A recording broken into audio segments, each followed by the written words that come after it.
संसार है आहे जग जगतारणी माई बिन सोना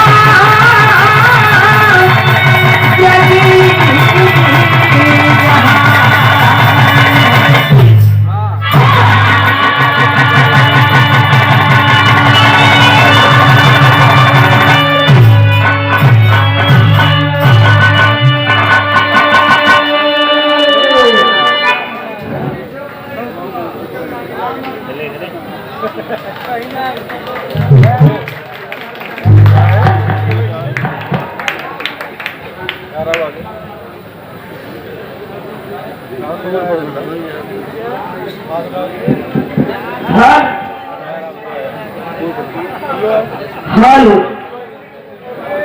बड़े ही सम्मानित व्यक्ति माँ, बड़ी ही गर्व की बात है माँ। लोग एक दो साल विवाह कराने में परेशान हो जाना माँ, कि आखिर के कहाँ से इतना व्यवस्था की जाई, कैसे विवाह की जाई, नहीं कोनो भी आयोजन करवा लो माँ, परेशान हो जावे। लेकिन सन 84 से कार्यक्रम चल रहा है, आज 38 साल हो गई। कितने गर्व की बात है इस ग्राम सभा के लिए। कहा जाला कि जहाँ अगर 2-4 साल विवाह हो जाए तो वहाँ का धरती एकदम पवित्र हो जाला, और यहाँ पे 38 साल से विवाह हो रहा जैसे यहाँ का धरती कितना पवित्र हुई। तेरे परम पूजनी परम आदरणीय आप हमारे पिता तुल्य परम आदरणीय आप मनोहरदास कोटेदार जी, आपकी तरफ से सुंदर पंखुड़ियों में बना हुआ ये पुष्पहार और 100 रुपए का पुरस्कार हमारे ढोलक और 100 रुपए का पुरस्कार हमारे हारमोनियम मास्टर के लिए और 100 रुपए का पुरस्कार देते मेरा सम्मान किए चरण छू के प्रणाम आशीर्वाद की बिटिया अपने कला में कामयाब हो सके।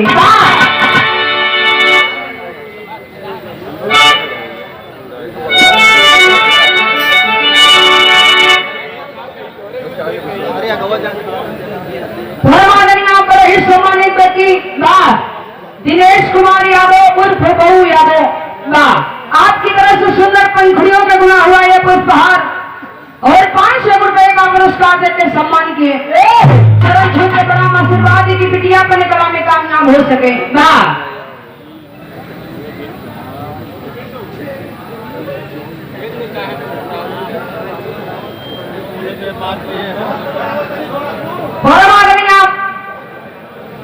अजय कुमार शुक्ला पूर्व प्रधान जी इस विवाह कमेटी के मंच है।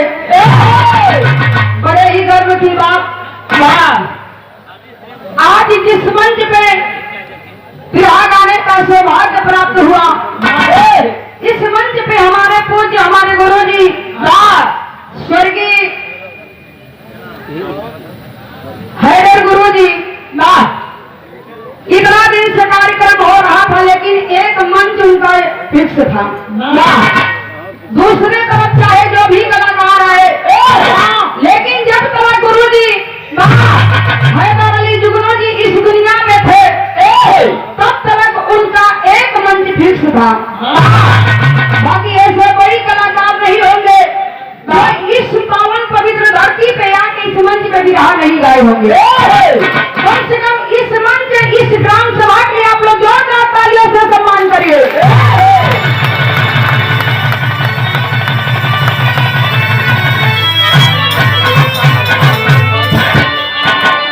और प्रभु से हाथ जोड़ के बार बार निवेदन व विनती कि हमारे पूज्य गुरु जी के स्वर्ग में सबसे उच्च स्थान मिले।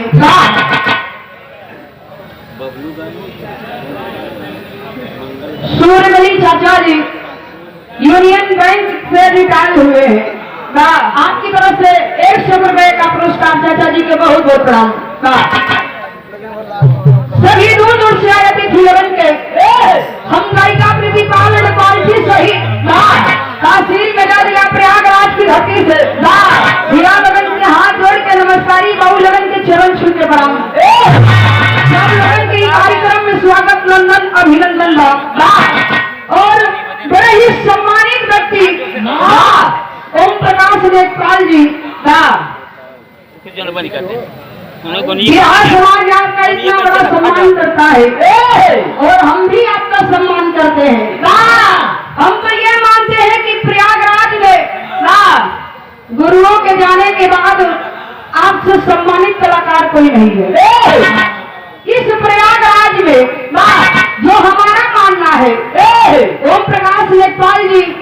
विरहा के बड़े अच्छे कलाकार हर कलाकारों को सम्मान देते हैं हमें भी बहुत सम्मान देते हैं। अल्लाह का भाग ये पार्टी में सब मार गुरु समान हवन ये इस सब लोगन के चरण स्पर्श कोटि कोटि प्रणाम सब लोगन के स्वागत नंदन अभिनंदन।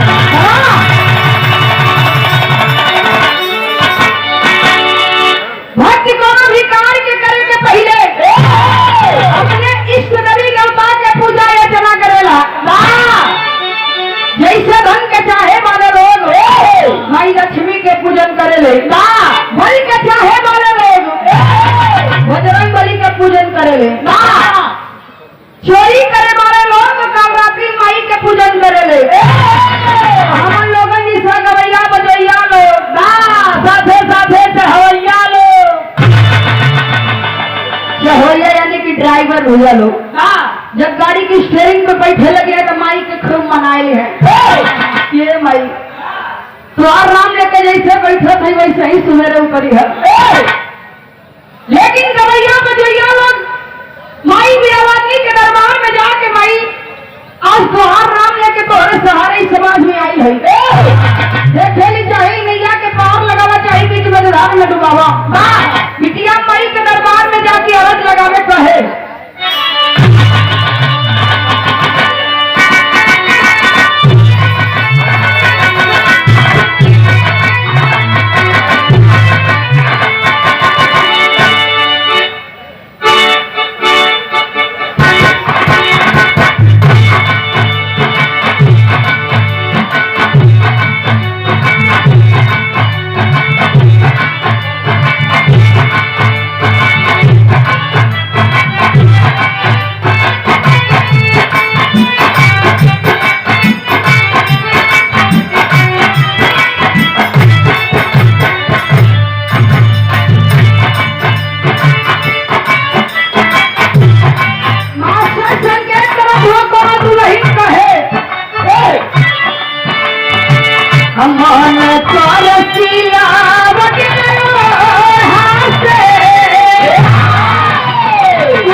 जाए पिटे रहे साज पे सवार होके साज पे सवार होके यानी के सजाएगा सब हमारे आते आगे दिया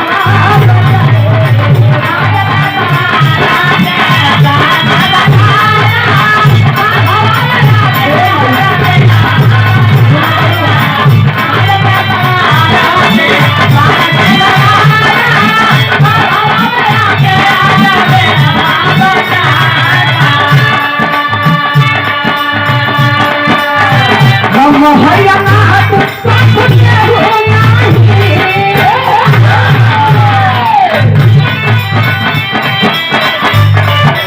हम हरियाणा साथी के हो नहीं काहे माई माई कही माई कही कपूर से बुलाई काहे नहीं आकर माई माई कही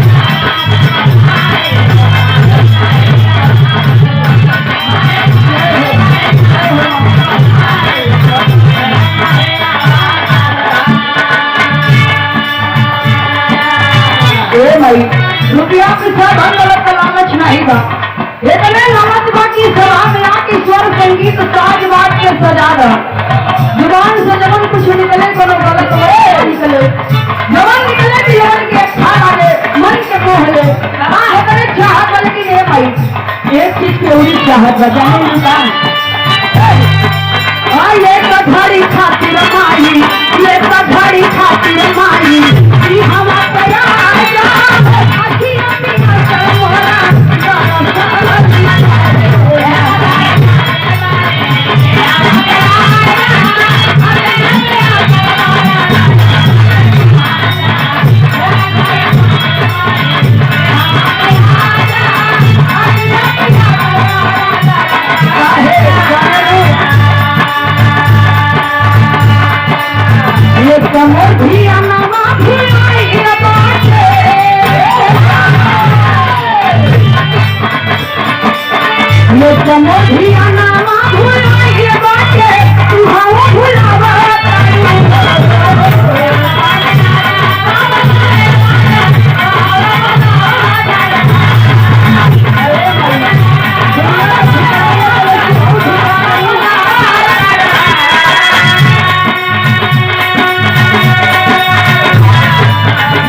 तेरा